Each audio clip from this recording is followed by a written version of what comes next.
हाँ जी बेटा, आप लोग अपना कैमरा ऑन करेंगे प्लीज सब लोग। हाँ समीक्षा बेटा, इस वाले पॉइंट को समझो प्लीज, ठीक है। कॉम्प्रोमाइज नहीं करना है, समझना है बेटा हर चीज को, ठीक है। तो ऐसे भागो नहीं, अच्छा अच्छा ठीक है सर आपने कुछ बोला तो अब ठीक है आगे चलते हैं। मैं डांट नहीं रहा हूँ, ठीक है। तो प्लीज समझो इस बात को। फिर से बता रहा हूँ, समझो। पहला स्टेप होता है जितने एसेट और लाइबिलिटीज बुक्स में आ रहे होते हैं उनके इंडिविजुअली अकाउंट क्लोज करके रियलाइजेशन अकाउंट में डाल देते हैं। तो हम तो उल्टा उनके अकाउंट खत्म कर रहे हैं, ठीक है। तो हमने पहला स्टेप किया। अब क्योंकि ये वाला एसेट अनरिकॉर्डेड था, हमारे बैलेंस शीट में था ही नहीं, तो इसीलिए पहला स्टेप इस वाली चीज के लिए नहीं हुआ। लेकिन जब हम बेचेंगे तो सेकंड स्टेप तो होगा, यानी पैसे तो आएंगे। अनम्यूट कर समीक्षा। तो अगर पैसे आएंगे तो क्या करता, बाय कैश, यस सर। ठीक है, बाय कैश। तो वो चीज इसके लिए भी होगी, अनरिकॉर्डेड एसेट की। पर क्योंकि ओके इस सर। पोर्शन में वो अनरिकॉर्डेड एसेट बेचा नहीं, वो कौन ले गया, माइकल। तो क्या हो जाएगा उसके लिए। By Michael capital account. हाँ, ये बात समझ में आ गई अब। Yes sir. ये याद रखो कि कोई भी अनरिकॉर्डेड एसेट हो या कोई भी अनरिकॉर्डेड लाइबिलिटी हो, उनमें सेकंड स्टेप तो आएगा। या तो पैसे आएंगे या हम पैसे पे करेंगे। क्लियर, वो वाला स्टेप तो आएगा ना, रियलाइजेशन वाला। पहला स्टेप नहीं यस आएगा। सर। अभी क्लियर है पक्का समीक्षा। Yes sir. कोई और डाउट है इसमें तो पूछ सकती है बेटा दोबारा। No sir. बाकी सबको क्लियर है अनरिकॉर्डेड एसेट और लाइबिलिटी वाला। हाँ जी। हाँ परीक्षा कुछ पूछ रही है तो। हाँ सर, 30th का आंसर नहीं मैच। एक काम कर, ये वाले क्वेश्चंस ना आप मेरे को एक बार, आपने पीडीएफ भेजा हुआ है परीक्षा। मैं एक काम करता यस हूँ, मैं एक बार पहले ऑफलाइन चेक कर लेता हूँ, क्योंकि यहाँ पे अभी मेरे को ट्रांसफर करने में दिक्कत हो रही है। तो आज अभी ये नहीं कर पाएंगे, मैं स्क्रीन पे नहीं दिखा पा रहा हूँ, तो इससे बड़ी दिक्कत हो रही है। प्लस साथ में अभी ऑडियो की भी प्रॉब्लम हो रही है, उससे कनेक्ट कर रखा मैं। तो आज इसको रहने देते हैं, कोई इंडिविजुअल डाउट है तो वो पूछ लो। जो क्वेश्चंस एक बार आंसर टैली करना है ना, वो आंसर टैली करने वाला काम बाद में करते हैं, नेक्स्ट क्लास में करते हैं। नेक्स्ट क्लास में मैं आपके साथ एक एक करके पूरे सारे दोबारा से एक बार टैली करूंगा, ठीक है। कोई और इंडिविजुअल कोई पॉइंट को लेकर के डाउट है तो आप वो पूछ लो बेटा आज। हाँ, जैसे ये 28 का बी पार्ट था ना दोबारा पीछे। बोलो, 28 का बी पार्ट। हाँ, हाँ उसमें लिखा है फिक्स एसेट्स रियलाइज 29,700। तो राइट। अब मैं फर्नीचर और बिल्डिंग को किसी भी हिसाब से कर दूँ ना, कम ज्यादा। नहीं, कम ज्यादा करना ही नहीं है, फिर आप फिक्स्ड एसेट ही लिखो ना, सीधा अलग अलग लिखने की जरूरत थोड़ी ना है। आप जब लिखोगे बाय बैंक तो उसके अंदर सीधा सब हेडिंग में नीचे लिखो फिक्स्ड एसेट। तो उसके अंदर दोनों चीजें ऑटोमेटिकली इंक्लूड हो गई, फर्नीचर और बिल्डिंग। आपको अलग अलग लिखने की जरूरत ही नहीं है, बाइफरकेशन करने की जरूरत नहीं, समझ गए। ठीक है। ठीक है सर। और बताओ। और जैसे 31 में है बैंक ओवरड्राफ्ट, हाँ, उसे मैं बैलेंस शीट में छोड़ूं या बैंक में लेके जाऊं? दो तरीके हैं बेटा उसके। एक तरीका तो ये है कि हम उसको एक लाइबिलिटी मानते हुए, जैसे बैंक लोन होता है उस तरीके से ट्रीट करेंगे, तब क्या होगा, तब ऐसे केस में आपका रियलाइजेशन। रियलाइजेशन में जाएगा। ठीक है। दूसरा तरीका क्या होता है कि मैं कैश या बैंक के बैलेंस में उसको अपोजिट साइड पे दिखा दूं, यानी क्रेडिट साइड पे दिखा दूं। अब अगर इसमें आप देखोगे तो बैंक का बैलेंस अलग से आ रहा है। नॉर्मली ऐसा होता नहीं है कि बैंक बैलेंस अलग और बैंक ओवरड्राफ्ट अलग। तो टेक्निकली थोड़ा गलत है ये, समझ रहे हो। या तो बैंक में पैसा होगा, और नहीं होगा तभी तो ओवरड्राफ्ट में आएगा, वरना कैसे आएगा। So technically this is not 100% correct. लेकिन अगर मैं ये सवाल पूछूंगा ना ऑथर से, तो पता है वो क्या आर्ग्यू कर सकता है। वो कर सकता है मेरे दो बैंक अकाउंट भी तो हो सकते हैं। अरे वाह, समझ में, दो अलग अलग बैंक में अकाउंट हो सकते हैं, एक में पैसा है एक में मैंने ओवरड्रॉ कर लिया। ठीक है। तो टेक्निकली क्वेश्चन गलत है, ऐसे नहीं आना चाहिए, ठीक है। क्योंकि या तो क्लियर लिखा हो कि दो अलग अलग बैंक है, कंफ्यूजन क्रिएट नहीं होना चाहिए, ठीक है। बट ठीक है, वट एवर जो है उसके हिसाब से अगर हम देख के चले तो you have both the options available, ठीक है। मैं प्रेफर करता हूँ कि जब आप कैश या बैंक अकाउंट जो भी बना रहे हो, ठीक है, कैश या बैंक अकाउंट जो भी बना रहे हो, आप इस बैलेंस को उसमें ट्रांसफर करो। मान लो आपने कैश अकाउंट बनाया, तो आप कैश अकाउंट में क्या करते हो, कैश अकाउंट में टू बैलेंस बीडी लिखोगे 6,000, ठीक है। कैश अकाउंट में लिखोगे टू बैलेंस बीडी 6,000। उसके बाद जो बैंक का बैलेंस है 10,000, उसे भी ट्रांसफर करोगे तो लिखोगे टू बैंक अकाउंट 10,000। समझ रहे हो गाइस, यहाँ तक मैं स्लो चल रहा हूँ, अगर किसी को समझ नहीं आया तो प्लीज बताना। कैश अकाउंट में आप क्या लिखोगे, टू बैलेंस बीडी 6,000 अगर कैश अकाउंट बना, और बैंक का अकाउंट जो बैलेंस है 10,000 उसको ट्रांसफर करूंगा तो मैं क्या करूंगा, टू बैंक अकाउंट उसी के अंदर कैश अकाउंट में टू बैंक अकाउंट 10। हाँ समीक्षा, यहाँ तक क्लियर है? कोई प्रॉब्लम? सर नहीं, बैंक ओवरड्राफ्ट कहाँ पे जाएगा? अब मैं वो बता रहा हूँ, अभी मैंने बताया नहीं है। चलो मैं यहाँ दिखा रहा हूँ लिख के। आपके पास स्क्रीन शेयर है? स्क्रीन शेयर है बेटा? ओके, देखो जरा, आपके सामने बना रहा हूँ, दोनों ऑप्शन आपको करके दिखा देता हूँ। ठीक है, देखो, एक ऑप्शन तो ये है कि जब आप पहले नीचे कैश या बैंक का जो मैं आपको बोल रहा हूँ वो वाला पार्ट करके दिखा रहा हूँ। ठीक है, फिर उसके बाद हम बात करते हैं कि बैंक ओवरड्राफ्ट का क्या होगा। अब मैंने आपको बोला कैश बैंक का दोनों का बैलेंस दे रखा है, तो आप कोई सा भी एक बना सकते हो, या तो कैश अकाउंट या बैंक अकाउंट। ठीक है, मैं कैश अकाउंट में अगर बना के चल रहा हूँ तो क्या आएगा, टू बैलेंस बीडी, कितना है भाई, 6000। 6000। और बैंक वाला भी इसी में ट्रांसफर कर देंगे तो क्या आ जाएगा, टू बैंक 10,000। 10,000। यहाँ तक समझ आया? इसका अभी बैंक ओवरड्राफ्ट से कोई लेना देना नहीं है, ये तो मैं आपको नॉर्मल बता रहा हूँ। ये क्लियर हो गया सबको? ठीक है, अब बात करते हैं बैंक ओवरड्राफ्ट की। उसका क्या करें? एक ऑप्शन तो क्या है, आप बैंक ओवरड्राफ्ट को भी यहाँ पे ट्रांसफर कर दो। ठीक है, ऐसे। क्लियर हो गया बेटा? समीक्षा, आई डोंट नो तेरा हैंग हो गया शायद। समीक्षा, can you hear me? Yes sir. Yes हाँ, सर। तो एक ऑप्शन तो ये है। ये ऑप्शन क्यों है? क्योंकि हम मान मान के चल रहे हैं कि भैया जो कैश और बैंक है उसका एक अलग अकाउंट बना रहे हैं, तो bank overdraft is nothing but a negative bank balance. Clear है? तो इस तरीके से कर सकते हैं। दूसरा क्या है, कई ऑथर या कई टीचर्स कहते हैं कि नहीं भैया, बैंक ओवरड्राफ्ट तो एक लाइबिलिटी है, एक्सटर्नल लाइबिलिटी, लोन की तरह, शॉर्ट टर्म लोन की तरह ट्रीट किया जाता है उसको। तो इसीलिए वो क्या कहते हैं कि नहीं, इसको ऐसे मत करो। जो आपकी सन्ड्री लाइबिलिटीज ट्रांसफर होनी थी, हम इधर लिखते थे सन्ड्री लाइबिलिटीज, ठीक है, उसमें आप ये दिखाओ बैंक ओवरड्राफ्ट, और इसकी पेमेंट यहीं से दिखाओ, रियलाइजेशन अकाउंट। कितना है ये, 30,000। क्लियर हो गया? और जब यहाँ पेमेंट करोगे टू कैश या बैंक, तो यहाँ पे आ जाएगा बैंक ओवरड्राफ्ट 30,000। समझ आया? Yes sir. क्लियर है? Yes sir. तो तो ये चीजें ऐसी है जहाँ पे कई बार मल्टीपल व्यूज होते हैं। दोनों व्यूज आपको मैंने बता दिए क्या है। ठीक है, मेरे हिसाब से आप इसको दोनों में से किसी भी तरह ट्रीट कर सकते हो। ठीक है, ऐसा कुछ नहीं है कि वो गलत है ये ठीक है, क्योंकि दोनों व्यूज है डिफरेंट। मैंने आपको रीजन भी बता दिया दोनों व्यूज का, कि एक व्यू तो क्या है, वो कह रहा है कि भैया this is a part of cash and bank, और जब मैं कैश और बैंक अलग से बना ही रहा हूँ उसको भी वही ले जाओ। दूसरा व्यू क्या है कि नहीं, it is more like a short term loan, तो फिर लोन आपका कहाँ जाना चाहिए, रियलाइजेशन अकाउंट।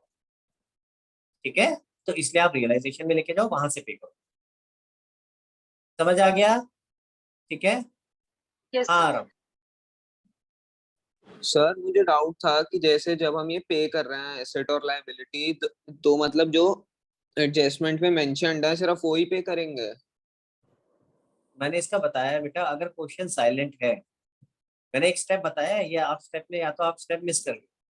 स्टेप चेक करो, क्या स्टेप्स लिखते हैं जरा बताएगा हाँ मुझे एक सर, बार? ठीक है, देख लिया। मिल गया?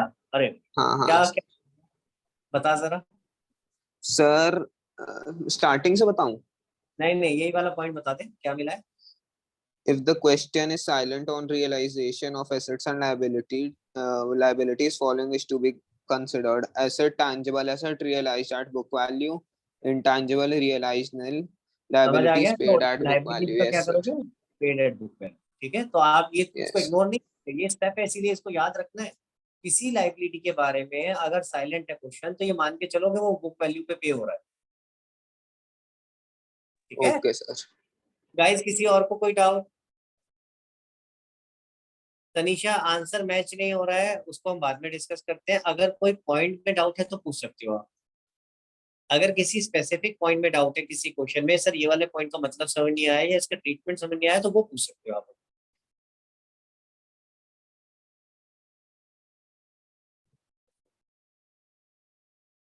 हाँ जी तनीषा, क्लियर है? Yes sir. चलो फिर आगे चलते हैं। आज आगे देखते हैं कि आगे क्या करना है। आपसे 31 तक मैंने आपको होमवर्क दिया था भाई। ठीक है, तो प्लीज 31 के बाद जो आगे के क्वेश्चन है 35 तक उसको कंप्लीट करना। ठीक है, 35 तक है जो उनको कंप्लीट करना। मेमोरेंडम बैलेंस शीट एक आगे दे रखा है टॉपिक। ठीक है, आज वैसे तो मैं सोच रहा था आपको आज मैं जर्नल एंट्रीज कराऊंगा, लेकिन जर्नल एंट्रीज का अब थोड़ा टाइम कम है, जल्दबाजी में मैं नहीं करना चाहता, तो नेक्स्ट क्लास में सबसे पहले जनरल एंट्रीज करेंगे। ठीक है, नेक्स्ट क्लास में सबसे पहले जनरल एंट्रीज करेंगे और फिर उसके बाद डिस्कस करेंगे जो भी डाउट्स। क्लियर? तो आज ज्यादा कुछ नहीं कर रहे, आज थोड़ा सा एक मेमोरेंडम बैलेंस शीट आपको बता देता हूँ, और ये भी बता देता हूँ कई टीचर कहते हैं ये कोर्स में है, कई कहते हैं कोर्स में नहीं है। ठीक है, कोई फर्क नहीं पड़ना कोर्स में है या नहीं है, बहुत छोटा सा टॉपिक है, समझ। क्लियर है? ठीक है, इसमें कोई बहुत कॉम्प्लिकेशन नहीं है, कोई बहुत हाय तौबा नहीं है, तो इसलिए ये झगड़ा ना करते हुए कि ये कोर्स में है या नहीं है, इसको समझ लेते हैं कि क्या करना। क्लियर हो गया गाइस? तो देखिए जरा क्वेश्चन क्या कह रहे हैं। तो मेमोरेंडम बैलेंस, मुझे बताओ जब आपने डिसोल्यूशन का चैप्टर शुरू किया तो आपको क्वेश्चन में क्या गिवन होता था? प्रथम क्वेश्चन में क्या गिवन होता था? जितने भी क्वेश्चन अभी तक करे हैं डिसोल्यूशन के, क्वेश्चन में क्या दे रखा है? Balance sheet. क्वेश्चन में बैलेंस शीट दे रखी है। अब आप ये सारे क्वेश्चन देखो 36 से लेके 43 तक, क्या इसमें बैलेंस शीट दे रखी है? No sir. दे रखी है। तो इन क्वेश्चंस में पहले आपको बैलेंस शीट बनानी पड़ेगी।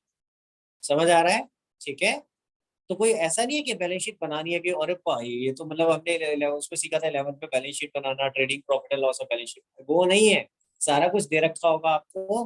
ठीक है, जो चीज मिसिंग होगी बस वो लिखना है। ठीक है, इसीलिए इसको कहते हैं मेमोरेंडम बैलेंस शीट। मैं समझाता हूँ अभी एक क्वेश्चन, कोई सा भी एक क्वेश्चन उठा लेते हैं, देखते हैं और फिर समझते हैं जरा क्या है। क्वेश्चन 36 देखो। ठीक है, क्वेश्चन नंबर 36 मैं इसकी बात कर रहा हूँ। 36 देखो जरा। क्वेश्चन कहता है there are two partner Angad and Raman in a firm and their capital of 30,000 40,000। मैं अगर मेमोरेंडम बैलेंस शीट बना रहा हूँ, मेमोरेंडम वर्ड का मतलब है क्या इसमें कुछ मिसिंग है जो आप निकाल रहे हो, यानी ये आपने बनाई है बैलेंस शीट। क्लियर हो गया? ठीक है, तो नॉर्मली हम बैलेंस शीट लिखते हैं, इसमें हम क्या लिख रहे हैं? Memorandum balance. तो इससे कंफ्यूज नहीं होना है, इसमें कुछ ऐसा कुछ नया नहीं है मेमोरेंडम बैलेंस शीट। देखो इधर लाइबिलिटीज आती हैं और इधर एसेट आते हैं, तो देखते हैं क्वेश्चन में क्या क्या दे रखा है हमें और हम वो लिखते हैं फिर। सबसे पहले क्या है? दोनों का कैपिटल दे रखा है अंगद और रमन। अंगद कैपिटल और रमन कैपिटल कितना कितना दिया हुआ है भाई? 50,000 और 40,000। सही जगह लिखा है मैंने, देखो। ठीक है भाई, आगे देखें क्या दे रखा है? The assets of the firm realise. इसका मतलब क्या है? ये एसेट्स हैं? नहीं, ये एसेट्स नहीं है, ये जो एसेट बेचे हैं उनसे कितने पैसे आए हैं वो बताएं। क्लियर हो गया? तो ये एसेट नहीं है। सबको समझ आ रहा है? रियलाइज लिखा है, ये नहीं कह रहा asset of the firm is 1 lakh, asset of the firm realise, यानी जब आपने बेचे तो कितने पैसे। तो हमें यानी क्वेश्चन में एसेट्स तो बता ही नहीं रखे, बैलेंस शीट से रिलेटेड यही इंफॉर्मेशन दे रखी थी और कुछ दे ही नहीं रखा, तो यानी कि इसको अगर हम क्लोज करते हैं, बैलेंस करते हैं, तो क्या आएगा? 90,000 इधर, 90,000 इधर, 90,000 तो इधर। ये क्रेडिटर्स गिवन है ना, दोबारा बोलो बेटा। क्रेडिटर्स वो भी है। कहाँ लिखे हैं? अच्छा लिखे हैं creditor, oh sorry sorry I miss, sorry sorry sorry, my mistake. Creditors भी दे रखे हैं भाई, लिखो यार क्रेडिटर भी लिखो। क्रेडिटर कितने हैं? 30,000, मैंने लाइन मिस कर दी। ठीक है, अगर इसी तरह और भी कुछ दिया होता, लोन दिया होता, कुछ भी दिया होता, हम सब लिखते बैलेंस शीट के अंदर जो जो आइटम दे रखी हो। ठीक है, अब टोटल कितना हो गया? 1,20,000। तो हमने इसको बैलेंस किया, बैलेंस करके हमें क्या पता चल गया? ये बैलेंसिंग फिगर निकाला है कि हमारे पास एसेट्स कितने के हैं? 1,20,000। क्या क्वेश्चन में बता रखा है? इसका ब्रेकअप नहीं बता रखा, तो हम इसको क्या लिखेंगे? Sundry asset. ठीक है, सन्ड्री का मतलब मिसलेनियस। ये क्या हो गया? Balancing figure. क्लियर हो गया गाइस सबको? हाँ जी, सबको क्लियर है क्या? क्या अब आप बना सकते हो आगे का काम? अगर आप आगे देखोगे, जब मैं रियलाइजेशन अकाउंट बनाता, मैं अकाउंट्स बनाऊंगा तो क्या होगा? एक क्वेश्चन में आपको ही करके दिखा रहा हूँ। ठीक है, ये रियलाइजेशन अकाउंट बनेगा। ठीक, देन उसके बाद क्या बनेगा? Capital account.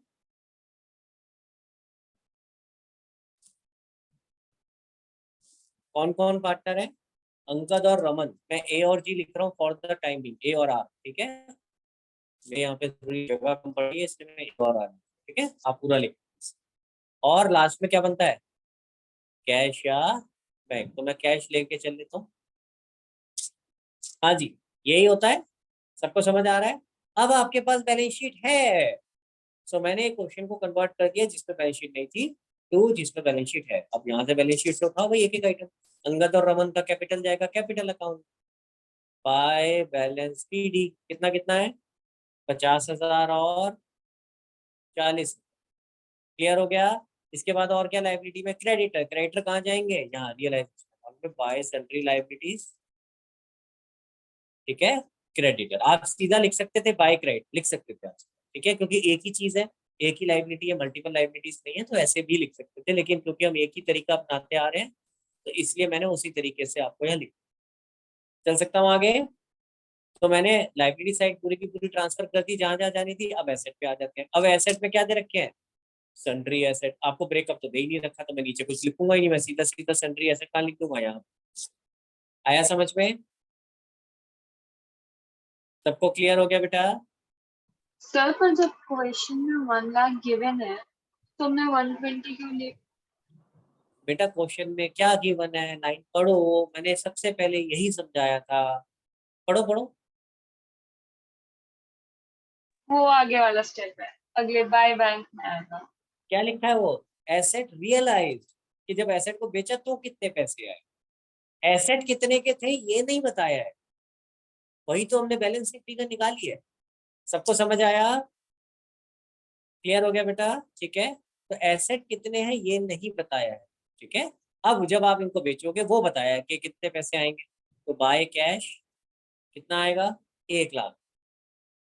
और इसका दूसरा इफेक्ट आप हाथ के हाथ कैश अकाउंट में दे दोगे। टू रियलाइजेशन 1 लाख रुपए। आप देख रहे हो कोई कैश का ओपनिंग बैलेंस नहीं लिखा हुआ, क्योंकि मेरे पास था ही नहीं, दिया ही नहीं क्वेश्चन ने। अगर दिया होता तो मैं लिख देता। आगे चलो, आगे इसके बाद और कुछ क्वेश्चन ने बोला नहीं है। क्या करेंगे अगला स्टेप? आराम। इसके बाद क्या करेंगे बेटा? सर टू क्रेडिटर भी करेंगे ना, मतलब टू कैश में creditor, very good, to cash करेंगे, क्रेडिटर नहीं, टू कैश। हमें उसके ये नीचे अगला क्रेडिटर। स्टेप होता है, तो अगला स्टेप क्या है? चेक करो सारे एसेट्स और लाइबिलिटीज रियलाइज हो गए हैं या नहीं। समझ आ रहा है? क्लियर? हमने एसेट चेक किया, वो तो वही क्वेश्चन ने बोल दिया कि सारे एसेट्स 1 लाख के बिके। लाइबिलिटीज के बारे में कुछ नहीं बोला, तो उसको भी हम पेमेंट करेंगे। तो क्रेडिटर की कितनी पेमेंट हो गई? 30,000। ठीक है, तो ये 30,000 क्लियर हो गया। और कॉरेस्पॉन्डिंग दूसरा इफेक्ट कहाँ आएगा? Bye realisation 30,000। क्लियर है बेटा? सबको समझ आ रहा है कैसे कर रहा हूँ मैं? ठीक है, अब इसके बाद अगला स्टेप क्या करेंगे? रियलाइजेशन अकाउंट को क्लोज करेंगे। कौन सी साइड ज्यादा है, डेबिट या credit? I think debit side ज्यादा है, if I am not wrong. तो ये 1,50,000 आ गया, ये 150 आ गया, और यहाँ कितना बच गया? 20,000। ये क्या आ गया? By loss. लॉस किस में बटेगा? अंगद और दूसरा कौन है भाई? रमन। ठीक है, क्या रेशो थी? रेशो दे रखी है क्वेश्चन में? नहीं दे रखी, तो क्या करेंगे भैया हम? सर 1:1। 1:1 में बांट देंगे। ये यहाँ आ जाएगा क्रॉस होके, टू रियलाइजेशन 10,000 10,000। अब अगर आप इसको बैलेंस करोगे तो आपके पास आ जाएगा 50,000 40,000, 50,000 40,000, और बैलेंस कितना आया? 40 और 30। ये क्या हो गया? टू कैश, और ये चला जाएगा कैश अकाउंट। यहाँ आ जाएगा by Angad and by Raman 40,000 और 30,000। चेक करो दोनों साइड का टोटल मैच कर रहा है। इधर आ गया 1 लाख, इधर भी आ गया 1 लाख। समझ आया? अब मजे की बात, मैंने तो आपको पूरा करके दिखा दिया। मेरा ऑब्जेक्टिव था पहले आपको समझाना। मेमोरेंडम बैलेंस शीट वाले क्वेश्चन में कुछ नहीं है, बस एक स्टेप बढ़ गया। क्या? ये आपको बनाना, ये आपको क्वेश्चन में नहीं दे रखा, आपको खुद बनाना। सर हमेशा क्या सन्ड्री एसेट्स का ही बैलेंसिंग फिगर निकलेगी? ऐसा जरूरी नहीं है।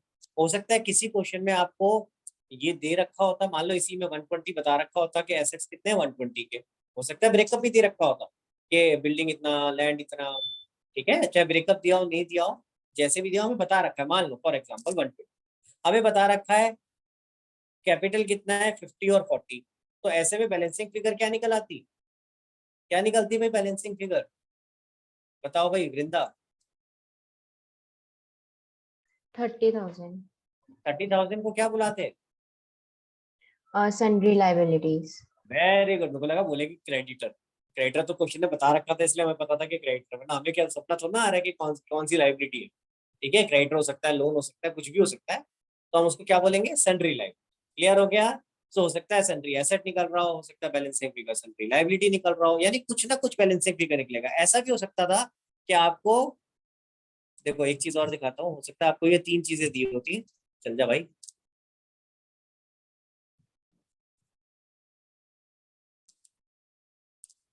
हाँ जी, हो सकता है आपको दिया होता सन्ड्री एसेट कितने हैं, क्रेडिटर कितने हैं, और रमन का कैपिटल, तो बैलेंसिंग फिगर क्या निकल रही होती, अंगद का कैपिटल कितना है। समझ आ रहा है? यानी आपको कुछ ना कुछ मिसिंग होगा बैलेंस शीट के अंदर, वो आपको निकाल। ठीक है, क्लियर? हाँ वृंदा। सर अब जब अगर बैलेंसिंग फिगर हमारी 50,000 निकलती है तो उसको हम क्या लिखते हैं? अभी बताया ना मैंने, यही वाले केस में ना कि अगर अंगद, 120 दे हाँ। रखा है, 40 दे रखा है और 30 दे रखा है, हम्म। तो ऐसे में हमें ऑटोमेटिक दिख रहा है ना, जो बच गया वो कैपिटल होगा। कैपिटल भी तो नहीं दे रखा क्वेश्चन में, ठीक है ना, क्वेश्चन में दे नहीं रखा कैपिटल कितना है। अंगद का कैपिटल कितना है, एक का तो दे रखा है रमन का कि 40 है।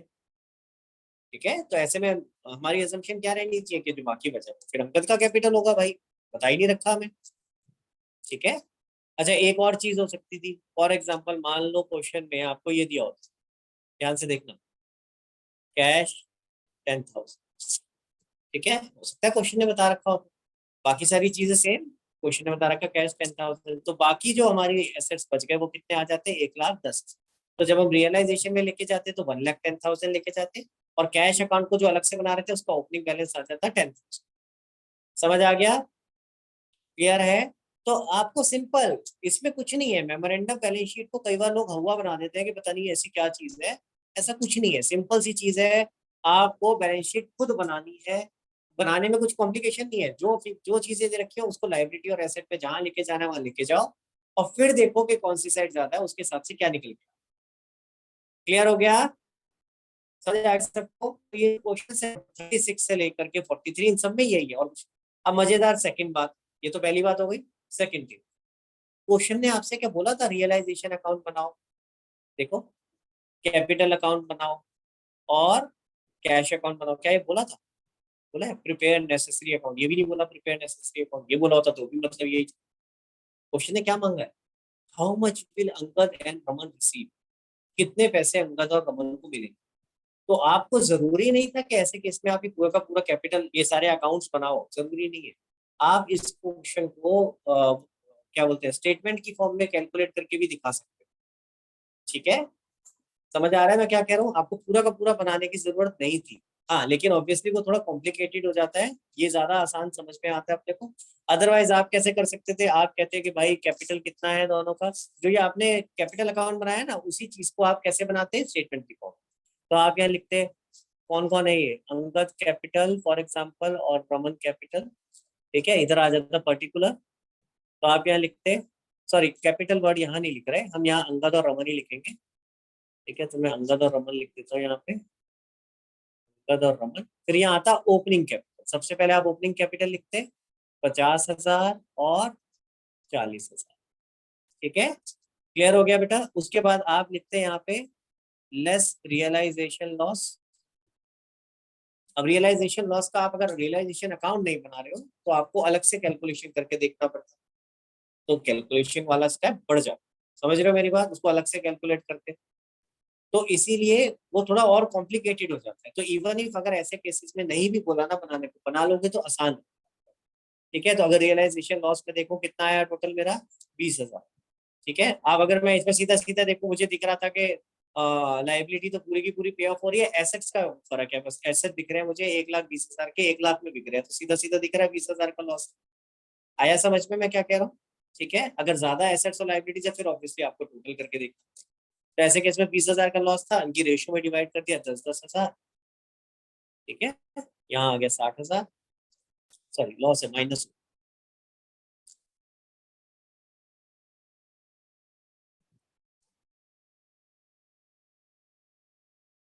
यहाँ आ गया 40,000 और यहाँ आ गया 30,000, तो टोटल अमाउंट पेबल आ गया 40 और 30। तो आप ऐसे स्टेटमेंट की फॉर्म में भी दिखा सकते हो, लेकिन अगेन ये थोड़ा कॉम्प्लिकेटेड हो जाता है। तो इवन इफ क्वेश्चन ने मांगा नहीं था, हम अगर उसी तरह से करेंगे तो ज्यादा आसानी होगी। अभी तो सिर्फ एक दो ट्रांजेक्शन थी तो इस पे आसान हो गया, अगर मान लो ज्यादा ट्रांजेक्शन हो जाएंगी तो मुश्किल हो जाएगा ऐसे गेन और लॉस के। गाइस आप लोगों को समझ आया मैं क्या बता रहा हूँ? क्वेश्चन ने आपसे अकाउंट्स मांगे नहीं थे। अगले क्वेश्चन में देखें जरा, अगले में मांगे हुए देखो, मांगे है ना, अगले में लिखा हुआ है prepare realisation account capital account bank, उसको तो मांगा हुआ है। तो अगर क्वेश्चन ने नहीं मांगा तो आप कर तो सकते हो स्टेटमेंट की फॉर्म में बना करके, बट माय सजेशन इज कि उसमें थोड़ा सा यही कॉम्प्लिकेशन होता है कि गलती होने के चांसेस ज्यादा है। ठीक है, उसको अलग से कैलकुलेशन करोगे, इससे अच्छा उसको बना के कर लो, जल्दी आसानी से। किसी को कोई डाउट? चल सकते हैं आगे। तो आज की क्लास हम यहीं पे खत्म करेंगे। मैंने आपको एक छोटा सा नया टॉपिक कोशिश करी, आज सिखा दिया, मेमोरेंडम बैलेंस शीट। अब गाइस आप लोगों का होमवर्क, जिन लोगों ने भी काम नहीं किया भैया, मैं इसके बाद आपको चांस नहीं दे सकता, आई एम टेलिंग यू। ठीक है, तो अगर आप लोगों ने नहीं किया ना अगली बार, तो मैं नहीं हेल्प। ठीक है, हाँ शगुन बोलो। सर 34 क्वेश्चन कर देखना एक बार सर, बैलेंस शीट में उसमें शेयर्स भी दे रखे हैं। हाँ देख लेते हैं जरा, 34 क्वेश्चन देखो बेटा। देखिए क्या दिया हुआ है, कह रहा है 100 shares of X limited, 1000 shares of Y limited. यानी कि जो ये पार्टनरशिप फर्म है, ठीक है, उसने क्या करा है, कुछ किसी कंपनी के शेयर्स भी खरीद सकते हैं। ठीक है, अब सवाल उठता है सर इसका क्या इम्प्लीकेशन होगा। ठीक है, अगर नॉर्मली मैं बात करूं तो कोई फर्क नहीं पड़ता हमारे लिए। तो क्या है, इन्वेस्टमेंट, जैसे क्वेश्चन में इन्वेस्टमेंट लिखा होता था, आपको बताया होता था इन्वेस्टमेंट कहाँ कर रखी है। हाँ शगुन, नो सर। नहीं बताया होता था। सेम चीज यहाँ है बेटा, कि एक तरह से यहाँ क्या है, इन्वेस्टमेंट इन शेयर्स। तो हमारे लिए तो सिंपल है इन्वेस्टमेंट। तो पहला स्टेप क्या करोगे, इसको उठा के रियलाइजेशन में लेके जाओगे। Yes sir. ये पॉइंट क्लियर हो गया। तो ये जो 1000 शेयर, यस 100 सर। शेयर के और 1000 शेयर वाई के, इन सबको उठा के रियलाइजेशन में लेके जाना पहला स्टेप। यानी जो ये 2400 10,000 है, ये पूरा का पूरा जो सन्ड्री एसेट लिखते हैं वहां पे आता है। अब आगे देखते हैं, अगर क्वेश्चन ने बताया होगा कि इसको हमने मार्केट में कितने में बेचा है, तो वो बाय कैश में आ जाएगा, बाय कैश। जैसे हम एसेट्स रियलाइज को देखिए जरा इसके बारे में क्या कहा है। क्वेश्चन कह रहा है Kala to take over shares in X limited, Kala Kala what ever you से, ठीक है, एट ₹15 ईच। अब आपको नंबर ऑफ शेयर बता रखे हैं कितने हैं एक्स लिमिटेड के, बताओ बेटा। 100 शेयर्स। वो टोटल कितने रुपए में उसने एग्री किया कि वो शेयर्स लेके जाएगा? 1500। बिल्कुल सही। तो आप क्या करोगे, बाय कैश की जगह क्या आ जाएगा, बाय काला कैपिटल अकाउंट। पहला स्टेप सेम है, पहला आपने रियलाइजेशन में लिखा टू सन्ड्री एसेट्स के अंदर दोनों के दोनों जितने भी शेयर्स थे, 100 शेयर और 1000 शेयर, वो। फिर आप जब क्रॉस करके लेके गए तो आपने उसका लिख दिया बाय काला 1500, बाय काला कैपिटल 15। यहाँ तक समझ आया? Yes sir, yes sir. अब आगे देखते हैं, दूसरे वाले बाय वाले शेयर्स का बताया है कुछ। The shares in Buy Limited to be divided in the profit sharing ratio। यानी वो जो Buy Limited शेयर है, वो दोनों ही पार्टनर, तीनों पार्टनर, माला, नीला और कला, कला ही अच्छा लगता है, काला।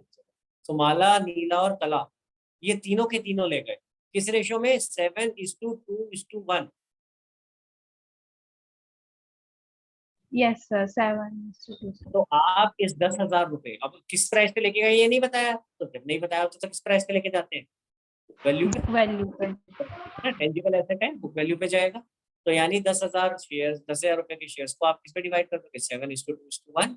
यानी कि जैसे आपने ऊपर बाय कला करके करा था 1500, ऐसे ही दोबारा आप नीचे वाले के लिए क्या करोगे, बाय माला कैपिटल अकाउंट, बाय नीला कैपिटल अकाउंट, बाय कला कैपिटल। कितना, 7,000 2000 1000। Yes sir. क्लियर हो गया शगुन? तो शेयर्स को यस लेके सर। कंफ्यूज नहीं होना, आपका यहाँ पे शेयर्स का कोई रोल नहीं है, यहाँ तो सिंपल है, इन्वेस्टमेंट है। यस सर, समझ आ गया सर। और बताओ बेटा, कोई डाउट शगुन? No sir. हाँ जी परीक्षा। सर 33 के ए में से आप रीता का लोन अकाउंट बना के दिखा दीजिए, बनाना नहीं है क्वेश्चन ना, पर डाउट हो रहा था। सॉरी दोबारा बोलो, रीता वाला। रीता का एक बार आप लोन अकाउंट बना के दिखा दीजिए। चलो मैं दिखा देता हूँ। मैं इसको रब कर दूं, अगर किसी ने फोटो खींचनी है तो पहले इसकी फोटो खींच लो प्लीज, फिर मैं ना इसको रब कर दे। तो मैंने ये थोड़ा सा अटपटी जगह बना दी है, इसकी फोटो खींच लो बेटा प्लीज, मेमोरेंडम वाली।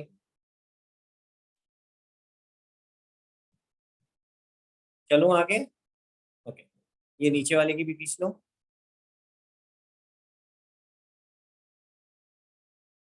हाँ जी, मैं इसको जरा रब कर देता हूँ पहले, फिर यहीं पे बना लेते हैं।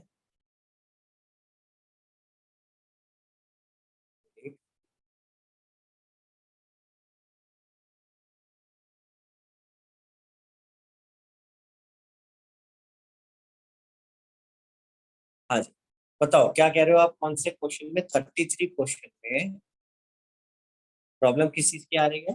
Loan account. कह रहा है Rita to 25% of stock at a discount of 20% in settlement. ठीक है, लो रीटा लोन अकाउंट। ठीक है, सबसे पहले लोन दे रखा है रीटा का 25,000, वो आ जाएगा यहाँ पे बाय बैलेंस पीडी 25,000। ठीक है, यहाँ तक यू आर विद मी परीक्षा? ओके, आगे चलिए। Yes sir. आपको क्या दे रखा है? स्टॉक कितना, बुक वैल्यू 75,000। ठीक है, क्लियर हो गया? हाँ जी, अब इसमें से वो क्या कह रहा है, रीटा टू 25% ऑफ स्टॉक। 25% कितना हुआ? 18,750। ठीक है, और आगे क्या बोला है? एट अ डिस्काउंट ऑफ 20 20%, तो माइनस डिस्काउंट करो भाई, 20% का डिस्काउंट करो इसको। 3,750। पहले 20% बताओ कितना आया बेटा? वही ना, 3,750। 3,750 माइनस करो, कितना आ गया? 15,000। यानी उसने एक तरह से 15,000 का स्टॉक अपना लोन के अगेंस्ट सेटल कर दिया। आगे क्या बोल रहा है? इन सेटलमेंट ऑफ फंड। ठीक है, इन सेटलमेंट ऑफ फंड। ठीक है, तो इसका मतलब एक तरह से क्या हो गया कि आपने इस लोन को फुली सेटल कर दिया इस 15,000 के लोन के अगेंस्ट। अब यहाँ थोड़ा एक कंफ्यूजन होता है लैंग्वेज को लेकर। मैं आपसे फ्रेंकली अगर डिस्कस करूँ लैंग्वेज को लेकर कंफ्यूजन क्या होता है? अगर आप बोल रहे हो कि एट अ डिस्काउंट ऑफ 3,750, यानी आप 15,000 रुपए का स्टॉक लगा रहे हो, तो उस हिसाब से अगर देखा जाए 25,000 का लोन था, 15,000 का स्टॉक आप उसके अगेंस्ट सजेस्ट कर रहे हो, तो बाकी 10,000 तो पे करने चाहिए। ध्यान से समझो इस बात को। तो अगर आप ये चीज वही बोल रहे हो डाउट कि था। यही डाउट था ना, यही बता रहा हूं। तो ये लैंग्वेज में थोड़ा प्रॉब्लम है, यहाँ वर्ड सेटलमेंट यूज नहीं करते तो अच्छा था। अगेंस्ट हर लोन लिखा होता ना तो बेटर था। सेटलमेंट वर्ड को ऐसा लगता है पढ़ के कि मतलब ये फुल एंड फाइनल सेटलमेंट हो गया क्या, कि हमने इसके आगे ना कुछ लिया ना कुछ दिया, बस स्टॉक देके इसको टाटा बाय कर दिया। समझ आ रहा है गाइस सबको मेरी बात? क्वेश्चन में इशू समझ आ रहा है, लैंग्वेज में प्रॉब्लम क्या है? मैंने आपको बताया था कहीं पे अगर सेटलमेंट लिखा हुआ है तो हम उसको क्या ले लेते हैं कि भैया ये फुली सेटल हो गया, इसके अंदर ना कोई पैसे आए ना कोई पैसे गए। ठीक है, लेकिन यहाँ प्रॉब्लम क्या है? अगर हम इसको ये अज्यूम कर ले, फिर इस लाइन का कोई लॉजिक ही नहीं बनेगा कि हमने जो स्टॉक लिया है वो एट अ डिस्काउंट ऑफ 20% लिया है। फिर ये बोलने की जरूरत ही क्या थी? सीधा सीधा बोलते हैं कि भैया ये जो 25% का स्टॉक है ये हमने अपने लोन के अगेंस्ट एडजस्ट कर, खत्म, लोन के against settle. Are you getting my point? फिर ये डिस्काउंट वाली बात बोलने का कोई लॉजिक नहीं। सो इसीलिए क्योंकि यहाँ पे इस तरह से लैंग्वेज लिखी है, पहली बात मैं एग्री कर रहा हूँ, I don't think this language is correct. It should not have been mentioned like this, क्योंकि इससे कंफ्यूजन क्रिएट हो। अगर सेटलमेंट की जगह वर्ड यूज होता एडजस्टेड अगेंस्ट इस लॉ, तो बहुत बेटर होता, उससे क्लियर हो जाता कि फुली सेटल नहीं हुआ है। ठीक है, आपने 15,000 का स्टॉक लिया तो आपकी लाइबिलिटी अभी बच गई। क्लियर हो गया गाइस? पहली बात ये समझ आई? ठीक, अब एक और नई चीज सिखा रहा हूं आपको, ये इंपॉर्टेंट चीज है। परीक्षा ने जो सवाल पूछा है इसमें दो, एक भी नहीं, दो नई चीज निकल के आ रही है, ध्यान से सुनना। बोलो, ध्यान से सुनेंगे इस बात? दो नई चीज। क्या दो नई चीज निकल के आ रही है? अभी तक तो मैंने बोला था अगर कोई भी आउटसाइड लाइबिलिटी किसी एसेट के साथ एडजस्ट हो जाती है तो उसकी कोई एंट्री नहीं होती, बोला था मैंने। क्यों नहीं होती? लॉजिकली सोच, क्योंकि आउटसाइड लाइबिलिटी के लिए आप क्या वर्ड यूज करते? वो एसेट और लाइबिलिटी तो खत्म। ठीक है, मैं एक बार आपको लिख के दिखा रहा हूँ क्या करते। अगर एसेट आप बेचते तो क्या करते? पैसे आते कैश टू रियलाइजेशन। और अगर आप पेमेंट कर रहे हो लाइबिलिटी की, तो क्या करते, रियलाइजेशन टू कैश। अब यहाँ कैश कैश तो खत्म हो गया, तो बचा क्या, रियलाइजेशन टू रियलाइजेशन। आ रहा है मेरी बात समझ में? फिर से रिपीट कर रहा हूं, अगर किसी एसेट के अगेंस्ट पैसे आते तो ये एंट्री होती, अगर लाइबिलिटी की पेमेंट करते तो ये एंट्री होती। यही कर रहे थे ना हम।